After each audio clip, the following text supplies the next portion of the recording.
আমাদের ভুট্টা ক্ষেতের ভিডিওটা কিন্তু এর আগে আপনাদের সবার সাথে শেয়ার করেছি। এখন আমি শেয়ার করছি পরবর্তী অবস্থাটা। প্রচণ্ড গরমের রোদের কারণে এটা কয়েক মাস মানে হচ্ছে 1 মাস, সম্ভবত 1 মাস আগে এটার পরিপক্ক হয়ে গেছে এবং সব পাতাগুলো শুকিয়ে দেখছেন কী অবস্থা হয়ে গেছে। এটাকে এখন কেটে ফেলা হচ্ছে। ভুট্টাগুলো সবগুলোই হয়ে গেছে, এক এক করে কাটা হচ্ছে। তো আমি ভাবলাম এই ফাঁকে আমি একটু ভিডিও নিয়ে নিই, এটা হচ্ছে স্মৃতি হিসাবেও থাকবে, আপনাদের সবার সাথেও শেয়ার করা হবে সেজন্য। আর যে গরমটা পড়েছে পাবনা শহরে, এখানে গরমের তাপমাত্রা প্রতিদিনই 40-এর উপরেই থাকছে। প্রচণ্ড গরম এখানে। আর আমার শুরু থেকে ইচ্ছা ছিল যখন এটা হবে কাটার সময় আমি এটা ভিডিও করব এবং কয়েকটা আমিও কাটবো বা হচ্ছে ছিঁড়ে নিব। তো যেরকম ভাবা সেরকমই কাজ আর কি। এই যে একটা আমি এরকম দেখাচ্ছি, দেখেছেন দেখতে যে কতটা সুন্দর লাগছে এগুলো। এখন আমি একটা আপনাদের ছিঁড়ে দেখাচ্ছি।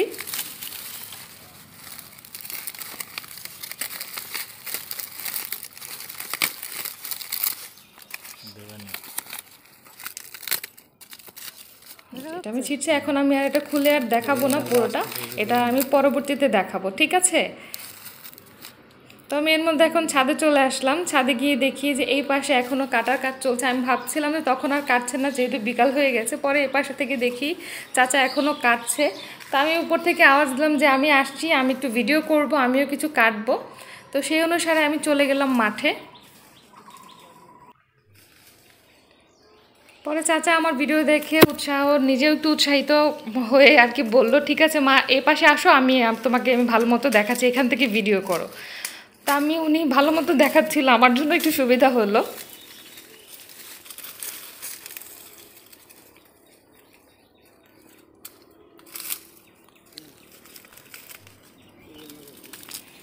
যে উনি এক এক করে আমাকে খুলে দেখাচ্ছে আর বলছিল যে একদম ভালো মতো এবারে ফসলগুলো হয়েছে, কোনো দানাই মিস নেই, সবগুলোই হয়েছে।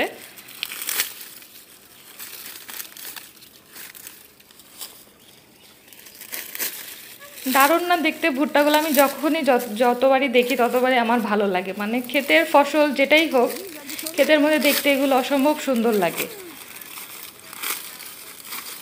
একদম ফুলের পাপড়ির মতো খুলে খুলে উনি এরকম করে দিচ্ছিল, আমি দেখছিলাম। পরে আমি বললাম চাচা থাক, এখন আর খোলার প্রয়োজনে আমি ভিডিও নিয়ে নিয়েছি। সুন্দর লাগতেছে এটাই দেখতে।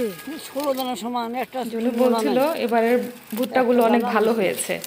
হ্যাঁ, পুরো ভরাট সবগুলাই, একদম ভরাট, কোনো ফাঁকা ফাঁকা নেই। আমার ওই ঘরগুলো দেখো না, এর 2 বেলা ওই একটা, ঠিক আছে।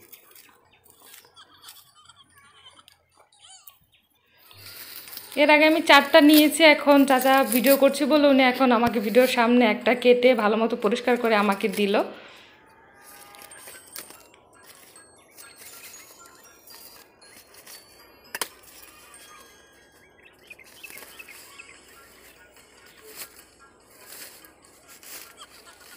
আর উনি আমাকে বলছিল এটাকে বেনি গেঁথে তারপরে তুমি হচ্ছে রোদে দিয়ে রাখবা, তাহলে এটার মধ্যে আর সহজে পোকা হবে না, কয়েকদিন পরও এটা সুন্দর করে খেতে পারবা।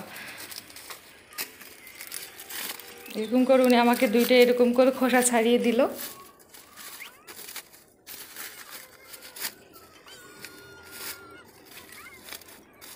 উনি আরও দিতে চাচ্ছিলাম, আমি বলেছিলাম না, যে আমি এর আগে নিয়েছি, এখন আমার এতগুলোর প্রয়োজন নেই, লাগলে আবার পরে নিব।